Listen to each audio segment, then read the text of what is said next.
Et si Kabila tient un discours savant, plein de pesanteurs géopolitiques et géostratégiques, mais vous laissez Kabouya répondre. Et les gens sérieux, intelligents disent que ce que Kabouya avait fait là, c'est une réponse. Parce que Kabila a fait semblant d'être taisé pendant 6 ans. Mais où était Kabila? Kabila était dans de quel couloir? Il y a ancien président, il y a un président d'exercice, il y a un couloir à Washington. C'est-à-dire il était là où les décisions se prennent. Mais où était le Congo? Le Congo était ici. Il faut insulter Kagame, il faut traiter les gens de Rwandais, de poison rwandais. Tous ces gens-là, ils ont menti à Tshisekedi. C'est parce que nous ne sommes pas sérieux. Mais c'est parmi les sages où le loup africain qui est là. À l'oubli que la seule alternative était dans le Congo, c'est l'M23. Pourquoi? Raison que l'M23 est applaudi partout. Mais, est-ce à la faux, est à la vraie? Quelle est la réponse au l'État congolais PSI? Où est Mouyaya dans ses attributions? Il est où? Azo Zela Soginga la lobby, Aya Benyan poison rwanda. À répondre, mais qui a touché là où ça devait faire mal. Mais qui dit, l'éveil militaire Kabila et rendre électrons libres. Donc il cristallise même la prise d'armes. Où est Tshisekedi? Où est l'entourage de Batindarba Karabiso? C'est là que j'ai dit, si le plan géostratégique et géopolitique, il faut Tshisekedi dans le stratège, on va réfléchir les lots sur de nouvelles donnes. Et ça, ça c'est pour la consommation publique. Le problème ici, c'est que Tshisekedi, il a écrit que la gestion publique égale à amicale ou familiale. Or, la gestion publique est stratégique. C'est la République qui est déshabillée. Malheureusement, il y a constaté que ça soit naïo. Parce que l'homme choisit son milieu lui-même. Et l'homme choisit le milieu qui le met à l'aise. Félix Tshisekedi, ça fait 7 ans que c'est-à-dire il est mieux dans le milieu.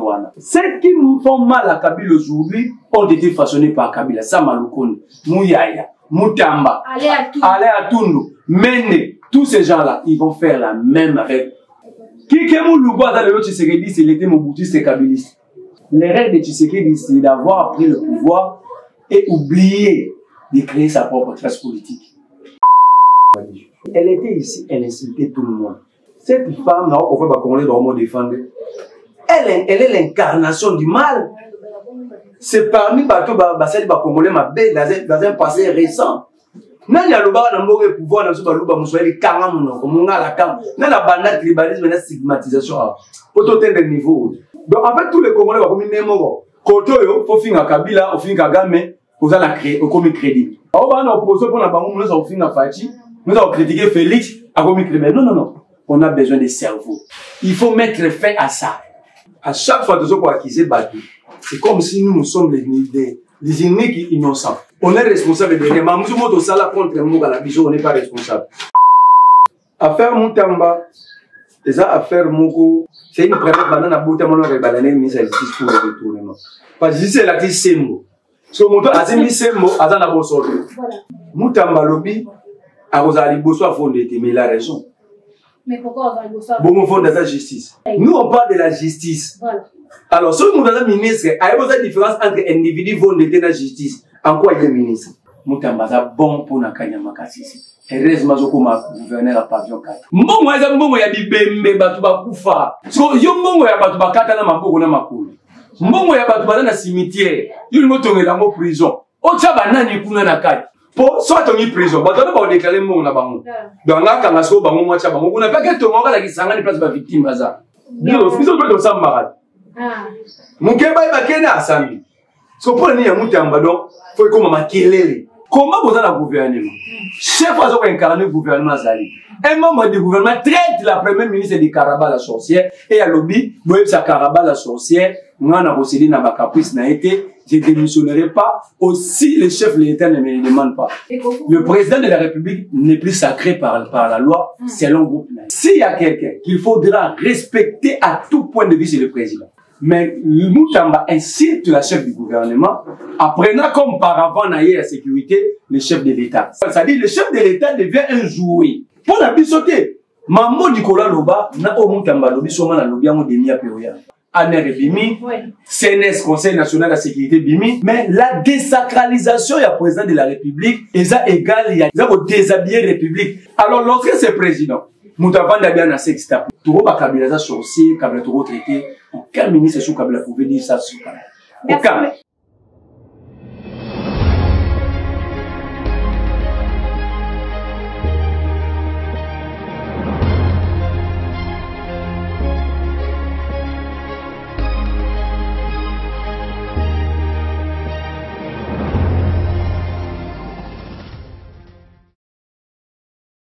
bienvenue dans cette émission. L'anti-Agia plus Claire Télévision. Tout ce qui nous montre ici que nous sommes vos amis. Tous allés à Wana Boka, Mona Maïle, Merlin Foufou, avec lui, tu peux pas pousser la Maïtali Congo, Maïtali Mboka la Bisso. Tu peux pas pousser la Maïtali pour les tout autour, il y a politique, il y a Mboka la Bisso, tu peux pas pousser la marque, il y a dossier, il y a détournement, avec, entre guillemets, avec Moutamba, tu peux pas pousser la sortie médiatique, il y a Joseph Kabila, l'ancien président de la République, et tu peux pas faire pousser la Maïbele, Ouezali, Congo, voilà, merci maman Andrea Pemba mbote la Kongomani nyonso mbote pe na ndenge ya mwana mboka Félix Antoine Tshisekedi Tshilombo kwa zongi zizo na mboka la tawa la Congolais musuba kovanda bayebi couleur à côté la musuba kovanda bayebi hymne national lisusu te ba misusu balia aso misolo ya Congo te franc congolais mais ba la zone occupée te batu bana ituri mingi balia ka mungu ya Uganda mais kuna poison rwandais na nekotite kuna M23 juillet kuna Kabila na comité mais balia asumbu wa comité. Ça veut dire que à chaque fois que nous acquisons batu c'est comme si nous sommes les uniques innocents.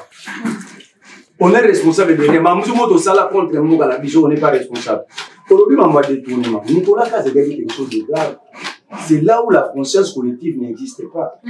Au jour d'aujourd'hui, le peuple face à la balabala, c'est une question de révolution. Le ministre vous dit que ce côté réunion au Kaboula à 30 millions sur le côté, tout le lobby que maman moga to solo la ciment.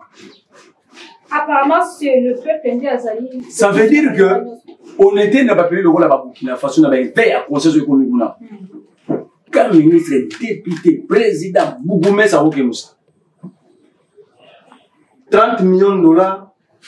Une école moderne à Ouissa Dika, c'est moins de 300 000 dollars. Combien d'écoles? Un centre de santé communautaire équipé, c'est 500 000 dollars. Combien de centres de santé communautaire? Il y a eu combien de réunions? Combien de réunions du conseil des ministres?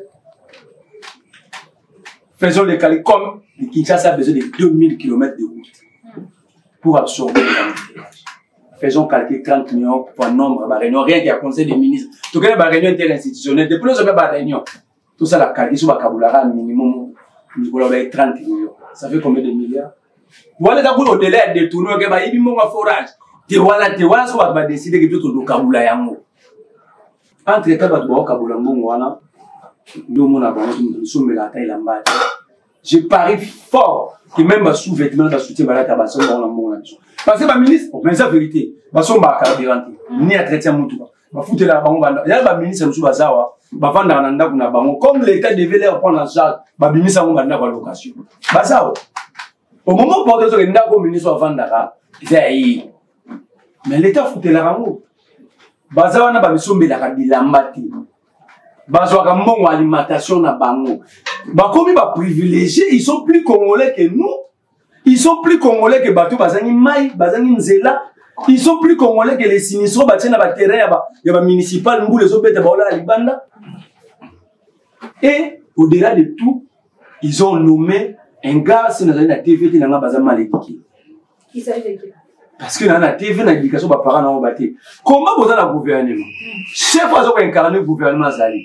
Un membre du gouvernement traite la première ministre de Karaba la sorcière et à lobby, vous voyez ça Karaba la sorcière, moi n'a possédé n'a pas caprice n'a été, je démissionnerai pas. Aussi, le chef de l'État ne me demande pas. Donc, le président de la République n'est plus sacré par la loi, selon le groupe naïf. S'il y a quelqu'un qu'il faudra respecter à tout point de vue, c'est le président.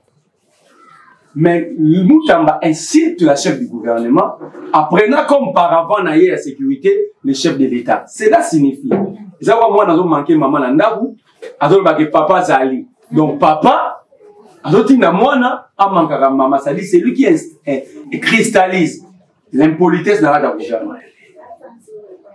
Le détournement. Parce que lorsque Nicolas Kazadi, Nicolas Lobi a bien dit chef de l'État. Chef de l'État, Benga Lobi l'a vérifié que Robimanayo. Chef de l'État, ça dit le chef de l'État devient un jouet. Pour la bisoter, maman Nicolas Loba, n'a au Moutamba Lobi, Soma Lobi, on démia Péoya. Non, c'est la terre. Nous sommes vraiment amassés Bukaka. Sauf que nous avons Lobi, Aner Bimi, CNS, Conseil national de la sécurité Bimi, Mais la désacralisation, il y a président de la République, et ça égal, il y a déshabiller la République. Seul Moutou a incarné l'image de la République, c'est le président. Alors, lorsque c'est le président, Moutou a vendu bien à sextape. Moutou a dit, premier ministre, Karaba la thèse là. Karaba la sorcière. Président de lobby, dans Rolongwara, c'est le président lobby. Donc, le président devient un joueur selon son entourage. Le président cristallise les détournements. Bakani Kamere, dossier na cour de cassation en cours. Le président lobby, c'est un homme sérieux, honnête, il aura un grand rôle à jouer. Gigi Nini a condamné son mouton au président lobby Mamba bon Kunaï. Balondeli balandeli Nicolas Bimi. À lobby, tout le Kabila ça sorcier, Kabila tout traité. Aucun ministre sous Kabila pouvait dire ça sur Merci beaucoup, Ndeko Merlin Foufou. Il y a plusieurs télévisions. Nous sommes avec moi, Maël et Merlin Foufou. Vous voyez que ça fait plus de 2 semaines que Ndeko Merlin Foufou a Salachi se soutient à Bisso. Pour la Lélo, Topé Barosso, Merlin Foufou, Maëzali, Koleka Awa, autour, il y a beaucoup à Bisso. Merlin Foufou, sortie médiatique, il y a ancien président de la République, Joseph Kabila, et ça qui entendu, Bakimion, Sobafandaki, Bazilaki, Bayokaki, Balandaki, analyse d'ailleurs tout autour, il y a sortie médiatique, il y a ancien président de la République. Bon, moi, ce que je regrette, c'est l'union sacrée. Ça veut dire qu'on se voit la diversité. Même qui n'a match à football, si on a Somi Mbappé, ça on le voit sur Yaman. C'est-à-dire pour équilibrer la compétition et la diversité. Mais ici, Kabila tient un discours savant, plein de pesanteurs géopolitiques et géostratégiques. On laisse Kabouya répondre. J'allais être à l'aise sous ma de roi Paul Chilumbaï, le premier vice-président de l'Assemblée nationale. Je reconnais, moi je ne suis pas un adversaire idiot. Chilumbaï au-delà de ma politique, c'est un gars très intelligent. Sur le rôle de défense politique, adversaire la science soit à Zanamo, vous allez comprendre que ces pays, cet homme-là, a sa éminence pour l'amour. Vous avez des gars, c'est le rôle de la caméra.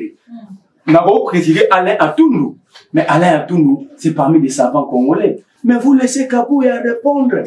Et les gens sérieux, intelligents disent que ce que Kabouya avait fait là, c'est une réponse. Il y a eu beaucoup de questions. Au monde où tu le vois à Guilouane, est-ce que Bando Bando a un briefing? Ou l'année briefing à Guilouane? Tu sens que Adam n'a pas présenté parce qu'il défend quand même ma bêtise à régime, mais on sentit qu'il y a de l'intelligence. Des gens comme ça, qui ont la maîtrise, ne pas pouvoir répondre, vous les laissez Kabouya. N'a pas $100 dans le deuxième tour, là, ça n'a débat à Kabouya sur l'économie. Depuis Naïba Kabouya, le Parlement débouté à combien de place à débattre ma politique sportive. Mais avec vous, la analyse politique,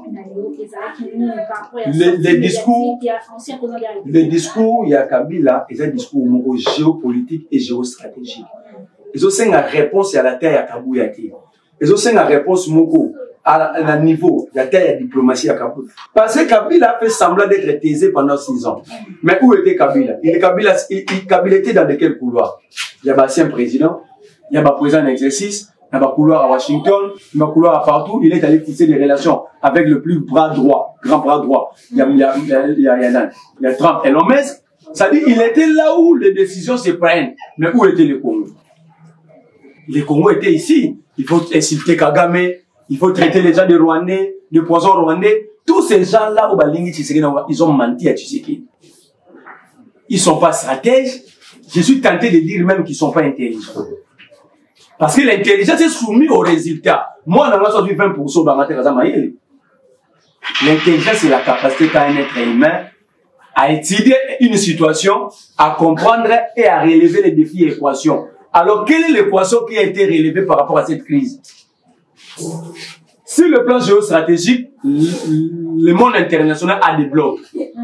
Parmi les 5 membres permanents qui est avec nous, quand le Congo n'est pas à Washington, quand les 5 membres permanents dans le conseil de siège qui prend parole ou prend parti pour nous, non. On est mis avec la Chine, parce que le minerai est mis notre la Chine, et on peut les États-Unis. Or, la Chine est en guerre économique dans les États-Unis depuis longtemps. Est-ce que la Chine va accepter à perdre? La Chine ne va pas prendre position pour le Congo. On n'est pas avec, la Russie. On n'est pas avec la France parce que la France et l'Union européenne continuent de soutenir les résolutions du Parlement européen. Ils ont bloqué contre le roi, les a bloqués dans Luxembourg ou en France. Les États-Unis, Trump n'est pas pleinement politique, il est affairiste. Vous comprenez? Est-ce que tout ça, ça devait être étudié et décidé du positionnement ou repositionnement du Congo, l'échiquier international? On est avec qui? Question simple. Bah, lui, les États-Unis, bah, mine. Parce que le mine est différent de la minerie. Bah, mine, moi, ça. Parce que le diamant est le minerai stratégique. Le minerai stratégique du Congo se trouve dans l'équipe. L'équipe est contrôlée par Kinshasa. Raison pour laquelle les États-Unis imposent au Congo pour exploiter l'accord, mais raffinage au sein de la Rwanda. Premier élément, il y a Washington. Tant que nous avons proposé des minéraux pour sécurité. Vous avez pas tout à fait le Rwanda, non? Le Rwanda s'est retrouvé à Washington qui l'avait. Vous avez dit, Rwanda, Sahel a bondi Saranga, a oublié Zanda Runanga. Na déjà pris on a un peu sur le bureau nango pour protéger contre Sahel. Place pour que le bambo ça la Sahel pour gagner Sahel. Mais simplement que ces gens-là ne sont pas avec nous. C'est parce que nous ne sommes pas sérieux. Mais pourquoi vous avez persisté dans la Mais c'est ce que j'ai dit. J'étais tenté de dire que les gens ne sont pas intelligents ici. Parce que ce sont bateaux basali baïti stratégique. Vous comprenez. Kabila était dans le couloir. Le vieux le rôle à Tabou Mbeki. Banal au moins le pouvoir, Moutouma la sang intervient Mbeki. Même dans la crise de la carte d'Afrique, si le mec ne prend pas parole.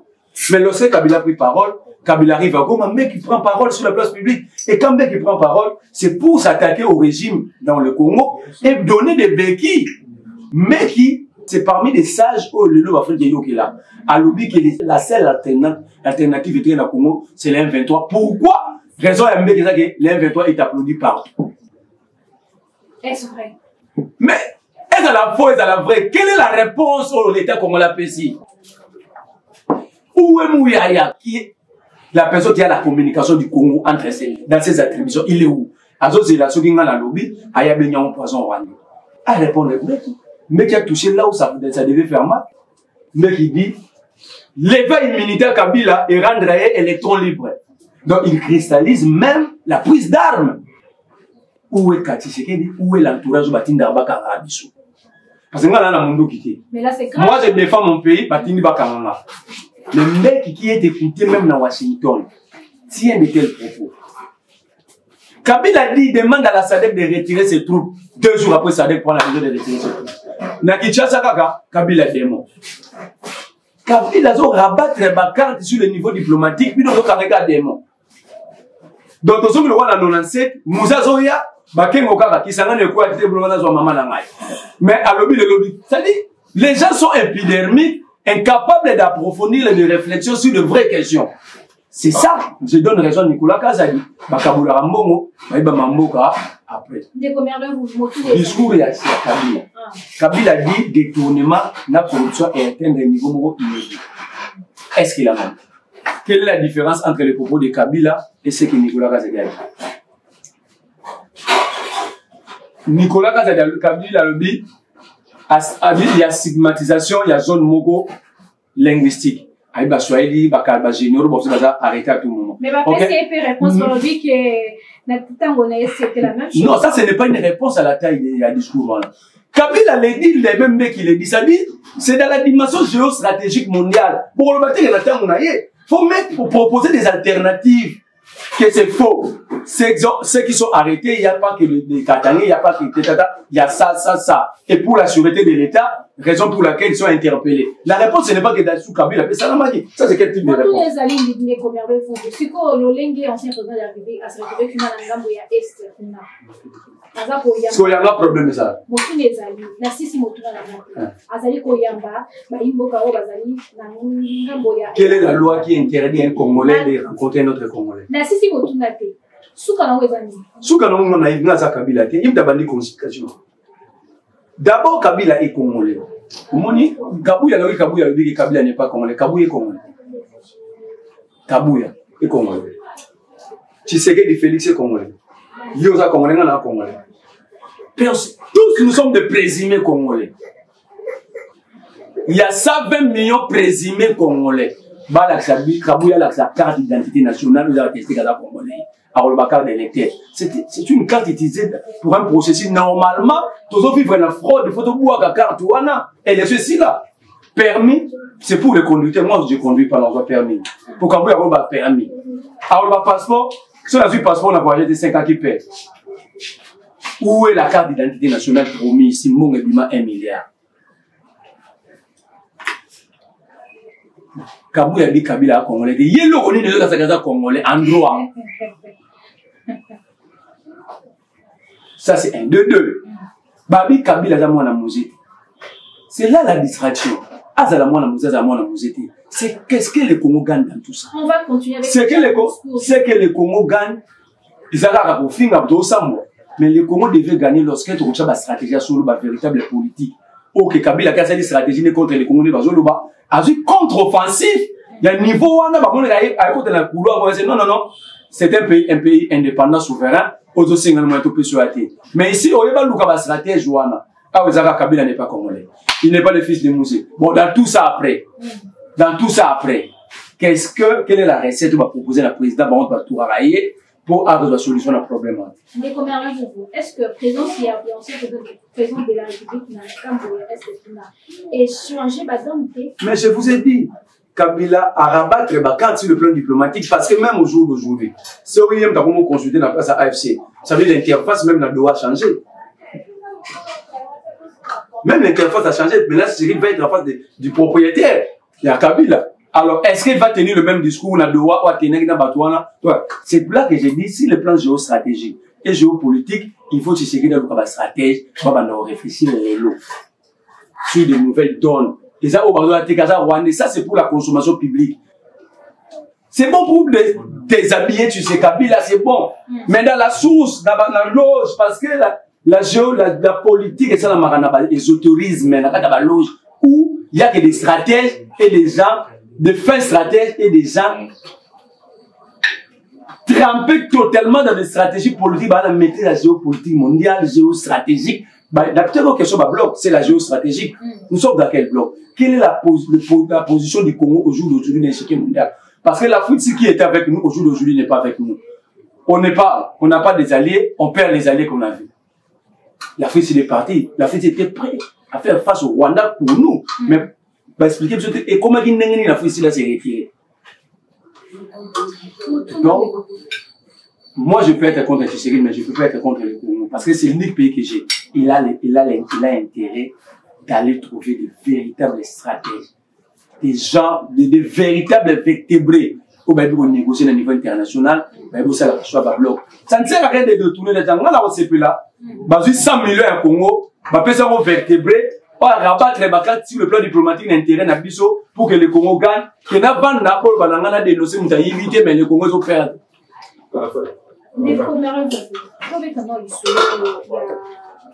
Il y a un contrat où invité sur le solo entre les États-Unis, Rwanda, Congo, accord Rwanda.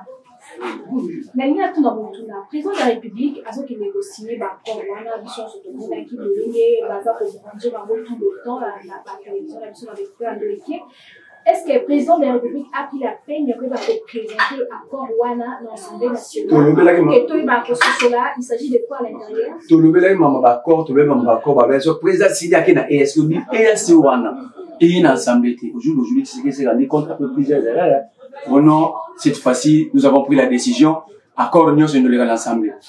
Mais quelle est la conséquence? Il y a multiples violations Union sur Rwanda. Et là, on a dit on est pas capable de faire des tiki. Non. Tout le but est pas mais il y a des sanctions qui sont qualifiées de sanctions pédagogiques. Parce qu'on perd des fonctions, parce qu'on est dans la bande de touche. Mais lorsque vous reconnaissez que vous êtes qui mais vous gardez la même personne, ça dit dans les mêmes conditions, nous allons produire les mêmes effets. Pourquoi qui vous dit que va bêtise qui vont le contrôler? Le problème ici, c'est que Tshisekedi a fait le choix de se faire entourer dans Batungo. En fait, il a cru que la gestion publique égale à amicale ou familiale. Or, la gestion publique est stratégique. C'est ça, mais lorsque Moutalben a dit qu'il en a 6 pas président. Ça, c'est grave. Donc, voilà. Ce n'est pas le président, c'est la République qui est déshabillée. C'est la République. Parce que tu sais qu'il incarne l'image de la République. Il est l'unique personne à être institution. Mais lui, à la sexta. C'est grave. Et puis les gens partagent. Et puis les gens partagent. De combien vous va F de l'air bazar pour la tête que une émission sur le gouvernement d'Abisso à s'ingérer même pas là-dedans. C'est un problème. Nous, au Congo, tout le monde est au Congo. Tout ce que tu as salé, je n'ai pas pour profiter dans le bord de la ville. Je vais conseiller, capable de réfléchir au bout d'un bon bar, au bout d'un bon jeune fille. Ngala kenda na ngwasu mana kutina muntu nazwa document mu mutanga na oliana na elia na ngala ngwasu mana awa na ba kuta na plaque à présidence un mercredi et à l'intérieur ba tukolo na tumba kolo karo wana kata boîte mercredi 13h bazo banga conseil président so le demoni conseil wana a ko instrumentaliser ba service d'état ba kangayo alors que bangonde bazo aider président bangonde faut ba kangama. Tant que vous avez des présidents, c'est-à-dire que vous avez des républiques. Ne faut pas quand. Mais ce sont eux qui prennent le courage et le luxe. Monsieur le Président, ton entourage m'a l'ignoté. Mais fort, malheureusement, il y a constaté que ça soit naïo. Parce que l'homme choisit son milieu lui-même. Et l'homme choisit le milieu qui le met à l'aise. Félix Tshisekedi, ça fait 7 ans que le entourage. Soka Boujara Bangote, c'est-à-dire il est mieux dans le milieu. Mais on peut se calmer. Nicolas Kazalaka, ambassadeur itinérant président. Président côté national Nicolas Kazalaka, on a image. Le président Longolais, ambassadeur itinérant, c'est-à-dire, à commissaire de ministre de ça fait si prime la bêtise. On a manqué l'image de Tamboul Mamati ses fonctions. Le président avait accordé une prime à une bêtise. On lui manque respect à Mati Mouton en fonction. Alors, vous me demandez de critiquer l'entourage ou vous critiquez mon président? Naïna Mambo yaba FDLR. FDLR baya en 1994. Je me suis entre les Tutsis et le Hutu. Pour Bayawa, il y a eu tripartite. Pas avec le Rwanda parce que le régime avait changé. Pour Kagame et le régime Tutsi, il fallait traquer tous les FDLR. C'est ça même, la raison à Kagame avait multiple attaque sur le Congo. Ils allaient tripartite France, parce que la France n'a pas ouverture pour l'humanitaire. Avec l'opération turquoise. Voilà. La France, la dans le haut commissariat des Nations Unies pour les réfugiés, et les Zaïre, aujourd'hui Congo. Mais comment rapatrier même au Salama? Il n'y a pas eu tripartite. Qui a identifié ces FDLR? En sachant que ça fait 31 ans aujourd'hui. Mais FDLR, ça c'est une autre génération qui les a montré que FDLR. Alors le Congo a hébergé le Congo, le Congo n'est pas fait sa nation Unies. Alors, bazo rapatrier Bango tout comme la 3e tour. Faut bien pas penser ça, on bien ministre intérieur, ministre affaires étrangères, Baluba. La tripartite pour décider de ces rapatriements, c'est seulement qui a identifié ces FDLR. Sur le plan géostratégique, il y a guerre dans la gestion sous région et Grand Lac. Les débats sur le Tutsi est un niveau inédit et comme Massouni. Ok? Kagame ne peut plus présenter la protection de tout comme arme et attaque à Congo. Alors il faut changer de stratégie parce que cela ne dépend pas de Kagame. Cela n'a pas été décidé dans Kigali. Kagame, c'est un élément qu'ils sont en train d'utiliser. C'était pour que l'OTAN, les États-Unis et le monde international puissent avoir la même mise dans la dernière réserve minière du Congo.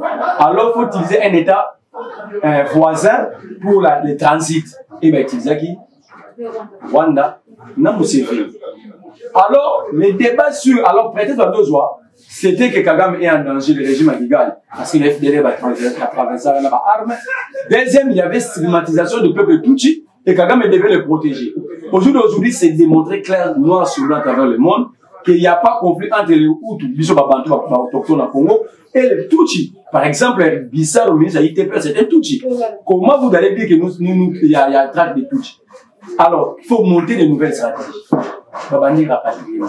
Et bon, ça, rapatriement, en sachant que le Rwanda, Maramo, Congo, Télémélaka, Grande-Bretagne, la routine des réfugiés, les États-Unis à l'équipe. sans papier américain, ou dans un pays qui est en Rwanda. C'est toujours la même histoire. Alors, ça veut dire demain ou après-demain? Il y aura encore des problèmes. Nous devons avoir un État qui anticipe les événements. C'est-à-dire que le Congo devait écrire dans le secrétaire général des Nations Unies, dans le chef, il y a Asser, à Sabango, que nous avons opération telle pendant sans aïe. Ils n'ont pas fait. Qui a identifié ces FDLR? Oh, qui a identifié? C'est-à-dire tout ça, ce sont des problèmes à résoudre. Le Congo, nous sommes en train d'être distraits. Pas parce que Bakbali nous a distrait, parce que nous avons pris la résolution. Parce que tous les décisions vous allez distraire. Alors, vous allez distraire.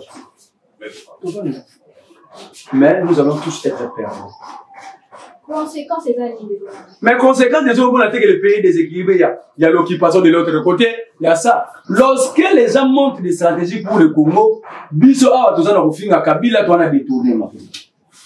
Voilà, Balandi, est-ce que vous imaginez que si les lots Congo a fait sa réponse, ancien président d'Afrique, Baou Kenyatta, Banani, Badjakaya Kikwete, Bakena Lomé, Paya, Nyasingo Yadema, discuter sur le Congo, aucun représentant congolais. Donc on commence à parler de nous, sans nous. C'est-à-dire nous sommes en 1885. Même histoire qui se répète.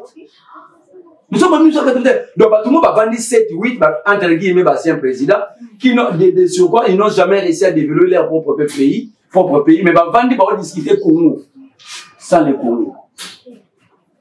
Alors, c'est nous respecter ou c'est un manque de respect? Marlez-vous, affaire Moutamba. Affaire Moutamba, c'est affaire Moko. C'est une première banane à bout, on a banane, mais ça existe pour le retournement. Parce que c'est la crise Sembo. So, mon doigt, c'est mis Magambo et à l'autre temps. C'est mis Sembo, à la Bossol. Est-ce que vous avez vu que Moutamba, c'est un plagiat? La loi qu'il a déposée à l'Assemblée nationale comme réforme, c'est la loi Mina Oussaka. Premier élément. Deuxième élément. Botou na Moutamba na signera ba communiquer. D'abord, ça va signer des paragraphes. Quelle est la voie pour un ministre à décider des arrêts? Bouquet national officiel, vous êtes arrêté. Parce que, à Ebike, à sa sériété, soit Sali Bongo, au revoir. Joue les opérations, vous tournez à bien les décisions. Ah bon? Oh. Président décide à la ordonnance. Premier ministre a décrit, le ministre, le gouverneur, le ministre, va arrêter. Si on va sortir face à la meeting de ça, et ça va arrêter. Et ça va arrêter. Pourquoi ça va arrêter? Et ça va pas la signature dans la paragraphe. Dans l'administration, il y a une différence entre paragraphe et signature. Signature, ça dit une personne s'engage. Donc, Abingam na sali et locaux, je m'engage. Voilà, il y a mis balai. Moutamba Lobi, à Rosali Bosso a fondé, mais il a raison. Mais pourquoi Rosali Bosso a fondé? Bon, on fonde sa justice. Fondé, mais là. Il y a Lobi na Rosali. Il y a Lobi na Rosali Bosso, il y a Moutouana, il y a Rosami Sangati. Lui, il parlait d'un individu. Oh, nous, on parle de la justice. Voilà. Alors, si vous êtes ministre, il y a une différence entre individu et fondé dans la justice. En quoi il est ministre? Mais pourquoi il s'agite comme ça sur la Pourquoi pas se présenter au P, ça va pas? Non, se présenter. Est-ce que va bien la parquet? Il va aller à la place de la commission. À une invitation à parquet, va bien aller. Mais est-ce la procédure et ça le moment? Avant de procédure, invitation, mon office à procureur. Qui est invité mon temps. Non. Cette commission, d'ailleurs, vous ne respectez la loi. Il y a ma qualification de l'invitation dommageable là. Alors, pas perrois à rebelle. Tout n'a démontré. À combien ça les injonctions na auditeur supérieur qui est preuve de ça réuni, battre la poursuite contre Kabila. Mais il y a 5 ministres budget pesé 450 000 dans le cadre de la rubrique recherche des informations. Entre les enquêtes et déclenchement, entre banquettes, dans le déclenchement de la procédure, il y a avant. Banquette, tant que vous avez banquette, vous avez poursuivre. Mais il y a 5 lever l'immunité, si ma komo luka mbongo ya koluka ba preuve Mutamba bon pour na Kanyama Kasisi. Heureusement je comme gouverneur à pavillon 4. Mais jusqu'au preuve du contraire, Azali présumé innocent. Il y a aussi la présomption d'équipabilité. Il y a un moment où agité. Maintenant, on sous réserve, il y a la présomption d'innocence, il y a la présomption d'équipabilité. Là, dans ce cas, tu vas bien mettre Jean-Pierre, il va expliquer, puisque. Ngakutuko, pourquoi tu sais que dis-moi ça la bachou na nenga yebe. Na Mutamba na Jean-Pierre ministre na ministère des années. Pour Mutamba même na vidé a gagné dossier. Azala radé na baro comme avocat. Mais Jean-Pierre a dans le cabinet a gagné le dossier. Donc on prend quelqu'un qui a été radé dans sa propre profession comme c'est ministre. Bazu va vertébrer la promotion la profession va tiki bon libanda. Donc il y a une décision délibérée de nuire, de détruire la République. Ça c'est 2. Nul ne peut prétester ignorance qu'à ébiloité. Mutamba ne peut pas dénider ou ôter le parquet dans sa mission régalienne qui est de rechercher les infractions. Donc on a pas procureur. Nous sommes là, on a bougé action publique en mouvement. Mutamba a mis l'action publique de l'État en mouvement. Bateau ya tindaki na Kanyama Kasisi. Bakulula. Il a promis en violation de la Constitution où on dit la vie humaine est sacrée. Il a promis bateau liwa boy bakuluna. Abina baona na sino bokozonga. Vous trouvez carnage il y a makala qui ne le procès tika vous arrêter. Mutamba lobi ke mambo ya Kisangani bakosele. Tango akendaka kuna mambo ya Genocost. Alors, on a vu que les bateaux sont les frivaux, on a dit qu'ils sont là. Après ça, les gens sont là, ils sont là. Bateau, on a pas ça là. Ça m'a parlé ni bakita. A créé qui réplique à cause des bateaux pour la gestion pas en bon. D'accord. Il parle de la construction d'une maison d'arrêt. Mais dans l'accord, dans le contrat, parce que la construction d'une maison d'arrêt. Mais l'accord, parce que la construction prison. Finalement, ils voulaient construire quoi? Une prison, une maison d'arrêt. Affaire à suivre avec. Mboka Obabanga, Mboka Obayiba Mongo, Bata Covid, Basalati vidéo, Félix Akenda, toujours liati. Mais Mongo na Bango Bayiba. Mongo ya Mongo ya Bibembe, Batuba Kufa. Ce que ça mbongo ya ba victime. Mbongo ya ba handicapé bakata na ba makolo ba mapoko la ke. So mutamba développer degré on est comme do. Mu degré. Quand on est allé de combien vous ezali mbongo ya ba indemnité ya ba victime. C'est pourquoi mutamba a mbongo wana a kotongilango ba prison. Est-ce que ou bien prison bien ninga lobi maison d'arrêt. Voilà. Est-ce que ça là qui destiné Yango wana de détournement. Kozwelo koza destiné na l'hôtel fouiller na moi. C'est ça. Donc ça dit oh écoute ma présomption ti. Tant que mutamba lo ba iteza mbongo autant du coup famba lobi. Biso la finance do pesa mbongo ti. Projet on appelle tout mona yango ti mutamba biteza mbongo uti na free vao. Ba victime ba besoin prison na to ma prison maison ya ba victime. Ah. Mais moi, pourquoi on va bon wana, on a une structure, il y a communauté. Pourquoi la Kisangani botongi banzela, botongi ba centre de santé, botongi ba école, quoi sont na batwana, et aussi ba victimes à développer ba on mambo na bako, ba on ba dotam sous ba soins gratuitement, et sous ba na ba autant na ba école wana ba université gratuitement.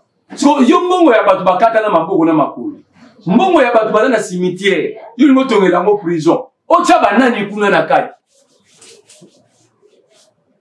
Pour soit on y prison, bah on déclarer mon là bas. Dans la cangaso bah moi tcha bah on n'a pas que tout le monde qui s'engage place ba victime baza. Donc entre temps, botu na mutamo. Ata qui s'engage yana ba commune 6. Ata na commune moko tsa ba ngato na maison d'arrêt. Comment vous pouvez continuer à corps passer marcher dans la société lié à construction ça?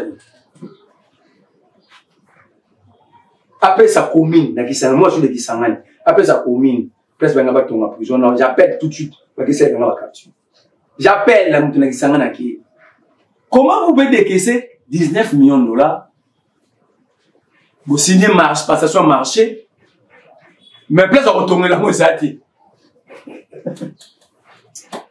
Donc, dans une bonne dans le locataire, mais dans une 1 million de dollars, la personne architecte, ingénieur, mais bon, tout le monde à ce niveau même, le pas vous êtes très avec le comment on aura tout vu. Non seulement, voilà.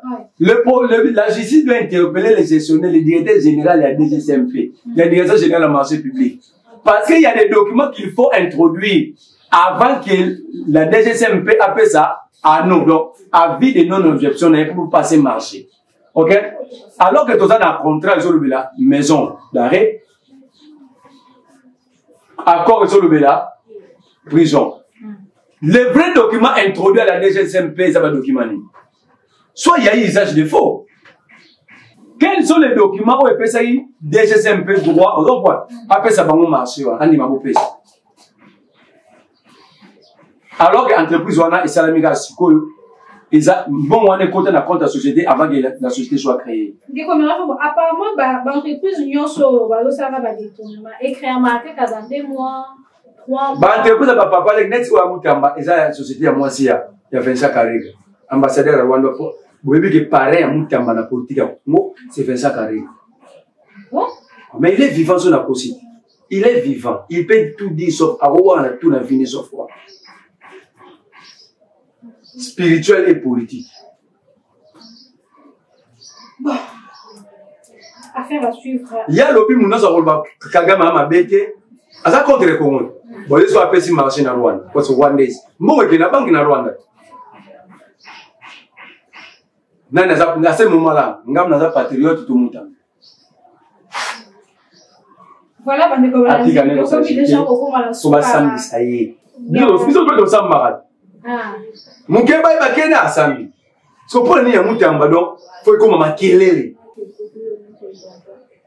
Papi bozo salaire charmement. Ngazo bien charmement za prompte. Alors ils ont kabiliste ndé boza ko ça pour se sentir un peu qui est plus kabiliste que mutamba. Na mboka wa mutamba a expliqué biso philosophie panafricaniste ya politique ya Kabila. Quand politique. Abi c'est la philosophie qui est adaptée pour développer le Congo. La même émission, après, le bateau habite Tshisekedi, Abenga Tshisekedi na Kumbu, Abenga na quartier. Fati n'a pas son niveau. Vidéo est allée, elle a face à maman Paulette. Abisso n'a pas plateau où t'es là, Fati n'a pas mon niveau. Azamon n'a pas héritier. Ça, c'était pour défendre Kabila. Ceux qui nous font mal à Kabila aujourd'hui ont été façonnés par Kabila. Samalukoni, Mouyaya, Moutamba, Ale Atundu, Mene. Tous ces gens-là, ils vont faire la même avec. Après, nous ne sommes pas Kabila, non? Tant Mobutu a Kimaka, Kimaka, Kuna Mobutu na Maroc. Azaki Mobutu, c'est Azaki na renseignement. Mendi, Azaki na Mobutu. Qui est mon loup à l'autre, c'est que dit, c'est l'été Mobutu, c'est Kabiliste. L'erreur de Tshisekedi, c'est d'avoir pris le pouvoir et oublié de créer sa propre classe politique. Bah, il y a plus qu'à télévision, comme déjà pour chuter vers la fin. Dès qu'on a vous, ancien président de la République, avec dit solo, il y a absence, il y a l'État. Non, absence, il y a l'État. Non seulement l'absence de l'État, l'État a perdu le monopole de la violence légitime. Nanga Momosusu, Tomoni, de tenir du choix, tenir vraiment éviter jusque-là, non? Non. Ça veut dire que la gouvernement alternative, elle était ici, elle insultait tout le monde. Cette femme, elle est l'incarnation du mal. C'est parmi les Congolais dans un passé récent. Nani alobaka na mboka pouvoir na soba luba muswali kanga muno komunga la kanga na la banda tribalisme na stigmatisation pour tout un niveau. Donc pour nous ça. Donc en fait tous les Congolais comme Nemo Kotoyo faut finir Kabila au fin Kagame aux la créer au comme crédit. Ba on va opposer pour la banque nous au fin Fati nous avons critiqué Félix à comme crédit. Non, on a besoin de cerveau déjà capable de réfléchir, de proposer des choses. Comment se plaît le mot ça pour le gars? Sommes soit suis-je idiot, soit nous sommes tous collectivement idiots. Apparemment, les hommes politiques, poser la facilité pour voir la bateau, transhumance dans le monde politique. Et ça m'a cassé. Parce que les lots, et c'est mon nom, ça la transhumance. Les premiers transhumants, surtout les bangots, on a banni l'école à Tshisekedi. Fait pas petit. Oh, le plus grand transhumant. On a dit aller à Tundu. Il y a un mali une. Si on vérifie bangots, il y a un autre sur la ligne bangots tout. Tu vois, tu as l'école à Tshisekedi. Tu vois philosophie à Tshisekedi. Mais qui est le plus grand transhumant il y a l'histoire politique? Et quand c'est ça, 5 partis politiques, aucun comment on a ça. Il y a 5 partis.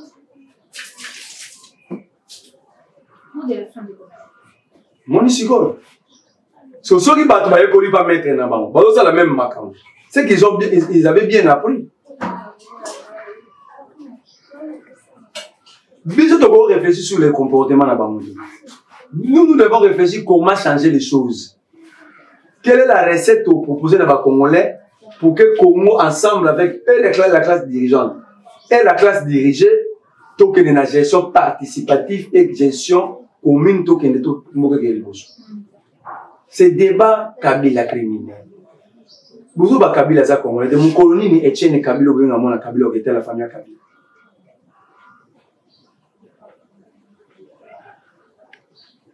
Kabila nous est tiens Koufa.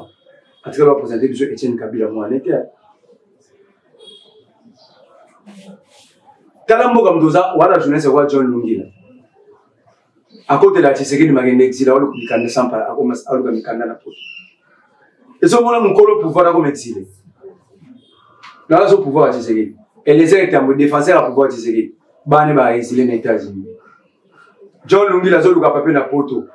Mutati a défendre à Tshisekedi. Eric Wemba, azo luka mikanda na poto. Zakari Baba Boss va nous faire na poto. Comment nous va régime pour nous exil? Son régime est bien. Son régime est bien. Bon les faut pas ça. Comment les on ne va pas place au mot bungi. Comment John Lungi la zone défendre Tshisekedi peut-être que dans ça Mzaki Toko Kabila nda assassin. Mais yé mo ka longwe na ba nyo so ke na Canada zo luka mukanda.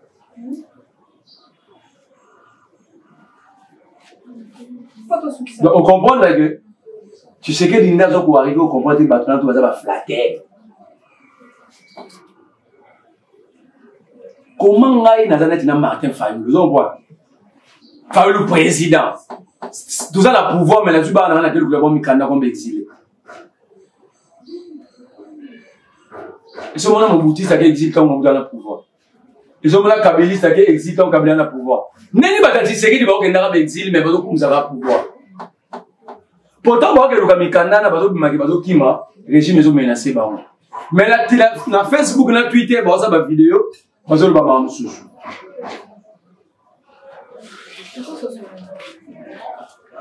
Il faut combattre pour le changement. Il faut mettre fin à ça. Parce que bango ba ko que tu sais que la luka bato ba no critiquer ka Kabila na Kagame. Au moins la bannière qui wemba genda photo. Soit tu as téléphone de boy Kabila.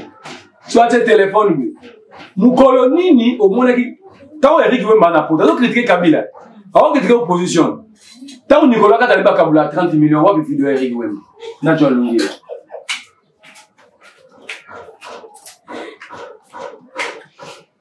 Moni. Ils défendent tout, exilé à pouvoir. Moni que régime, ça régime va savant. Dans le pouvoir, mais va exilé, va exilé na bas. Donc John Lungila dans le moment, John Lungila veut dire mané mon ba Frank Diongo. Ba ne mo na ba pero. Na ba Bibi Kapinga, ba ne mo ba Fayu ba Katumbi, ba ne mo na ba Naba fois vous avez le Wemba. Naba bana puta rebellion. Nazo bela exilé. Parce que exilé mususu, muto bengani ba ona mboka ba ba saila ke ba vidéo ba kokumisi. Merci beaucoup Ndeko Merlin Boubou. Voilà Balandia plus carte télévision. Comme il a souka ya masolo na biso avec Ndeko Merlin Boubou. Depuis la solo la maya politique, o ya ki na politique tout ya mboka na biso par rapport il y a sortie médiatique il y a ancien président de la République. Mais là, on a un accès qui comme débat et ça, on a $100 en jeu. Mon toit, on a une vidéo Augustin Kabouya. Alors, il y a la politique publique dans chaque secteur. Ça peut ser $100. 100 $. Tout va y avoir une vidéo secrétaire général à Kabouya. Ensuite, parole de l'Assemblée nationale. Voilà, merci beaucoup. Merlin Vouvou, Tokomi la Souka, il y a Masolo Nabiso, Bakongomani Bagaki divisé en deux, Moussous Basekela qui n'a Maïo, ancien président de la République, à Lobaki, Moussous Balobi, Ezali, régime en place d'EPC, Makasi, l'ancien président de la République, à Lobama, et à Lobaki, Moussous Soupé Balobi, oui, c'est qui Baloba, donc moi, classe politique, est un peu divisé en deux. Donc, Masolo Moussous Ezali, Moussous, ministre et en justice, avoir poursuivi par la justice. Donc, du jamais vu. Musolo, Mboko Congo, et comment le rôle de John Dewey. Mboko Congo, comment le rôle de Rick Wemba.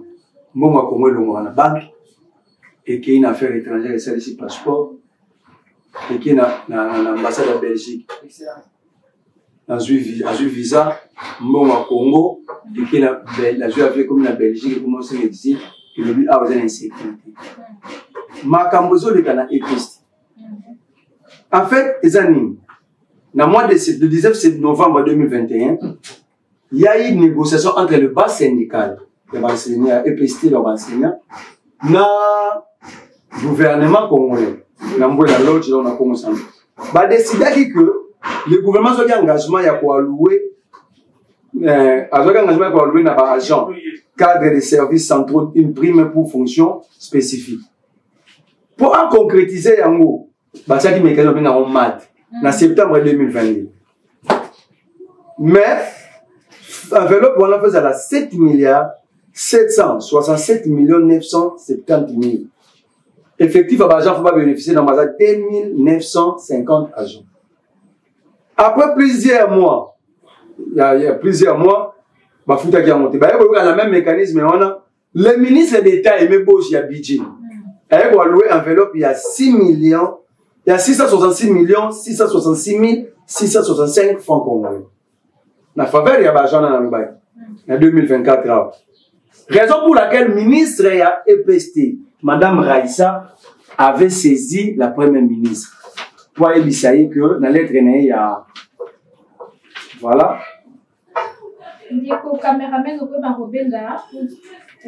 La lettre est J 2024, lettre de Madame Raïssa. A comme Premier ministre pour la Makambo.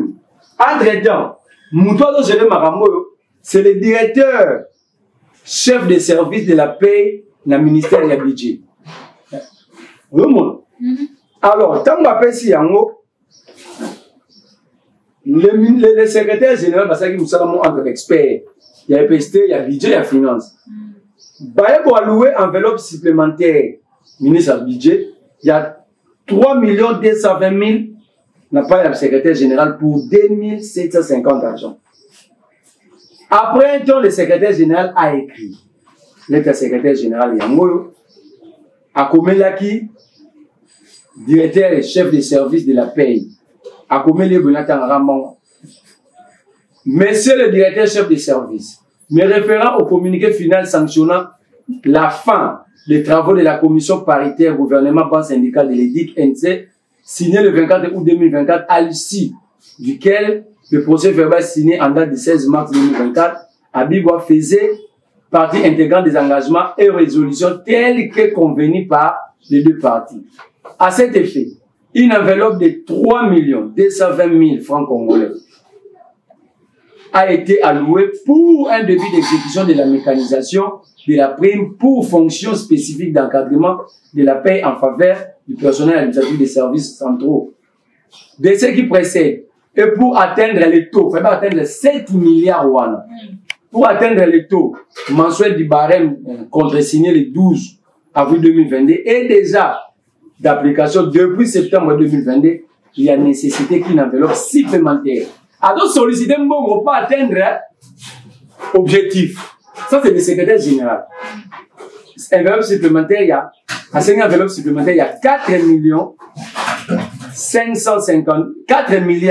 52 millions francs congolais, provenant de 42 milliards 500 millions, soit ajouté envie d'atteindre le montant de 7 milliards 772 millions pour l'atteindre comme gouvernement de décision mensuellement, exigé pour une paye complète de le mois d'octobre 2020, voilà 2025.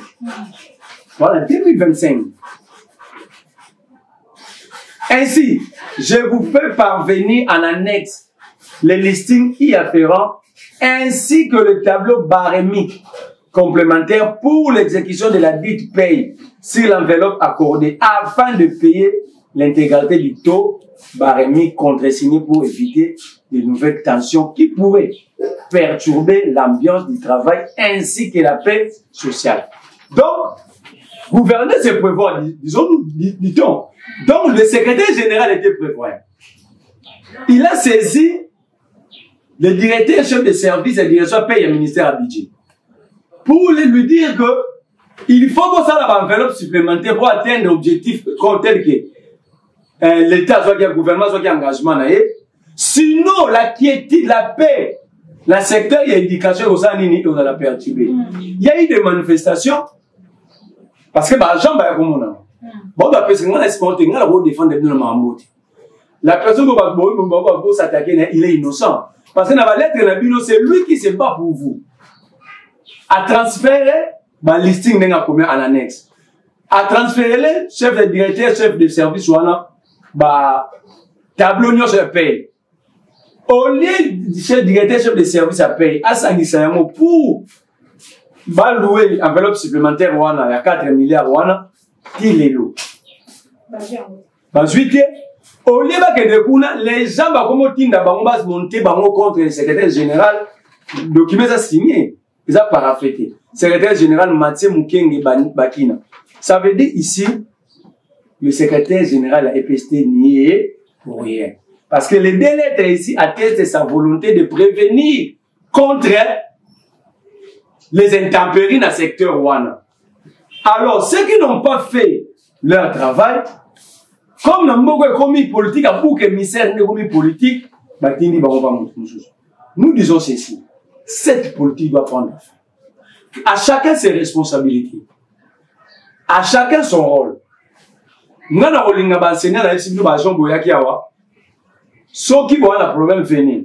Mais il y a un problème Oyo. Donc, il y a la politique à pour que le ministère de secrétaire général. Les documents sont clairs. Merci beaucoup.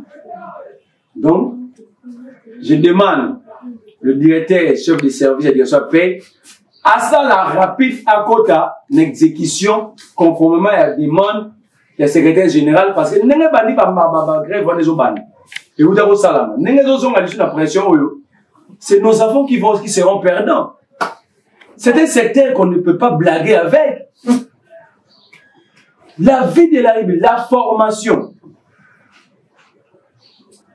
J'ai dit. Merci beaucoup, Ndeko. Merlin Vouvou. Bandeko, il y a Balandia Plus Claire Télévision. Nous sommes arrivés à la fin de notre émission. Nous vous disons merci de nous avoir suivis. Quant à moi, je vous retrouve prochainement. Au revoir.